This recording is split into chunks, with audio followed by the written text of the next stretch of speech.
Hello बच्चों, काशी हिंदी संस्थान में आईएससी और आईसीएससी के बच्चों का परम स्वागत है।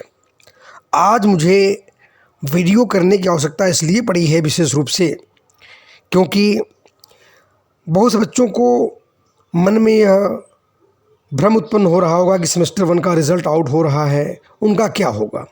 वाकई बात सही है। मैं इसी पर्पज़ से आज आप लोगों के समक्ष आया हूँ क्योंकि सेमेस्टर 1 का रिज़ल्ट आउट होने जा रहा है और कौन कौन बच्चे सेमेस्टर 2 के लिए एलिजिबल हैं, आज इस पर मैं चर्चा करूँगा। इम्पॉर्टेंट पॉइंट्स यहाँ पर मैं इस रूप में दिया हूँ। Each candidates will feature the theory marks scored by the candidate concerned in semester 1 examination of the subject offered by him or her। यानी यह जो आप लोगों का सेमेस्टर 1 का रिज़ल्ट आउट होगा, ये जो आपके थ्योरी पेपर पर डिपेंड है। यानी जो आप एग्ज़ाम में जो बैठे हो जिन विषयों में और जो आप थ्योरी पेपर में जो मार्क्स पाओगे उसकी चर्चा यहाँ पर किया जाएगा। इसमें प्रैक्टिकल पेपर का बिल्कुल ही मार्क्स ऐड नहीं होगा। और ध्यान दें, दूसरी महत्वपूर्ण बात मैं यहाँ बता दूँ, there will be mention of whether the candidate is eligible or not eligible to sit for the semester 2 examination of the given academic year. यानी सबसे बड़ी बात जिसके लिए मैं आप लोगों के समक्ष यहाँ आया हूँ, कौन कौन बच्चे यानी सेमेस्टर 2 के लिए एलिजिबल हैं और कौन कौन बच्चे एलिजिबल नहीं हैं, अब उसकी चर्चा मैं करने जा रहा हूँ।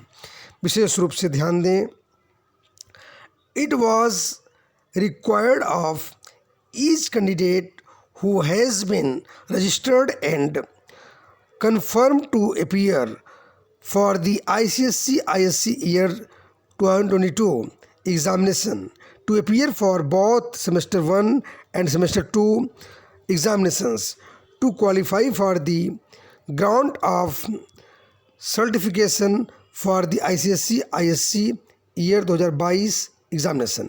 यानी कहने का मूल शाब्दिक आशय यहाँ पर यह है कि यह आवश्यक है प्रत्येक कैंडिडेट के लिए कि जो बच्चे सेमेस्टर 1 में और सेमेस्टर 2 में यानी सेमेस्टर 2 में दोनों में क्लियर करेंगे, ऐसे बच्चे ही उनको ग्रांट ऑफ सर्टिफिकेशन ICSE के द्वारा प्रदान किया जाएगा।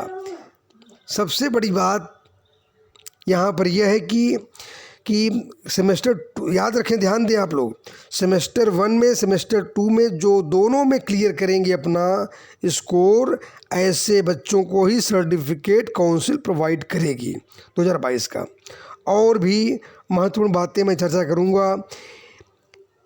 A candidate who did not appear for the semester 1 examination of the subjects offered by him or her will not be eligible to sit for the semester 2 examination.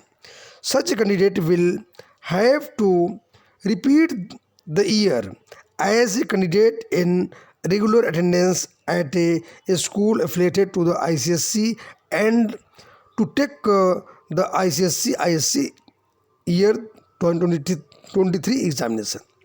यानी कहने का मूल शाब्दिक आशय यहाँ पर यह है कि जो बच्चे किसी कारणवश, मान लीजिए चाहे उनकी लापरवाही हो चाहे जो भी कारण हो, कि अगर सेमेस्टर 1 के एग्ज़ामिनेशन में नहीं बैठ पाए, ऐसे भी बच्चे कुछ होंगे यहाँ पर उपस्थित होंगे कि जो कि सेमेस्टर 1 के एग्ज़ामिनेशन जो उन्होंने सब्जेक्ट रखा था वो एक में भी नहीं बैठा किसी कारणवश, तो ऐसे बच्चों को सेमेस्टर 2 की एलिजिबिलिटी नहीं ग्रांट होगी।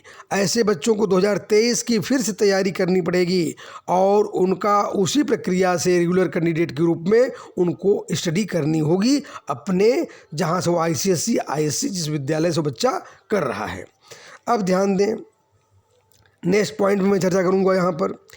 A candidate who has absent for anyone or more but not all these subjects offered by him her will sit for the semester 2 examination of the subjects concerned. However, the final scores in such subjects will be tabulated only based on the candidate's score in semester 2 theory examination and subjects work practical. यानी यहाँ पर एक बात यह मैं स्पष्ट कर दूँ कि जो बच्चे मान लीजिए सेमेस्टर 1 के कुछ पेपर में बैठे हैं, अगर सेमेस्टर 1 में कुछ पेपर में बैठे कुछ में एब्सेंट रहे हैं किसी कारणवश, तो ऐसे बच्चों के लिए एलिजिबिलिटी प्राप्त हो जाएगी।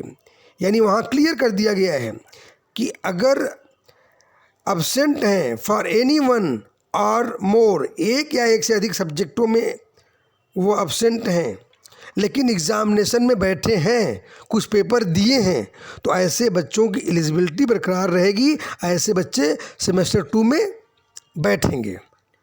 तो एक बात और भी स्पष्ट कर दूं मैं यहाँ पर कि फाइनल जो स्कोर है वह सब्जेक्ट्स का, वह पूरा का पूरा will be tabulated only based on the candidates score in semester 2 theory examination and project practical. तो ऐसे बच्चों के लिए विशेष रूप से सेमेस्टर 2 में जो एग्ज़ामिनेशन दिए हैं उन जो देंगे सेमेस्टर 2 में, मतलब हमारा कहने जब रिज़ल्ट आउट हो गया उनका कैसे टेबुलेटेड होगा इस पर मैं बात कर रहा हूँ। सेमेस्टर 2 में जो एग्ज़ामिनेशन देंगे उनका जो प्रैक्टिकल होगा और प्रैक्टिकल का भी मार्क्स ऐड होगा, इसमें थ्योरी पेपर्स प्रोजेक्ट वगैरह सब कुछ काउंटिंग होगा, उसके आधार पर उनका रिज़ल्ट फाइनलाइज किया जाएगा। इस प्रकार से आप लोगों के मन में जो भ्रम था वो भ्रम दूर हो गया है। एक बात और स्पष्ट कर दूं मैं कि बहुत से बच्चे अभी भी सेमेस्टर 2 के लिए एलिजिबल नहीं होंगे। जो बच्चे मान लीजिए किसी कारण बस पूरा का पूरा एब्सेंट हो गए, सोचेंगे कि सेमेस्टर 2 में मैं बैठ जाऊंगा डायरेक्टली और वहाँ पर एग्ज़ाम दे दूंगा, लेकिन ऐसा कुछ उनके लिए नहीं होने वाला है। इसलिए ऐसे बच्चों के लिए वाकई फ्यूचर एक क्वेश्चन मार्क हो गया है। इसीलिए मैंने विशेष रूप से बताया कि अब क्या होगा ऐसे बच्चों का। यानी आप लोग अपनी तरफ से पूर्ण रूप से सेमेस्टर 2 की तैयारी करें। धन्यवाद।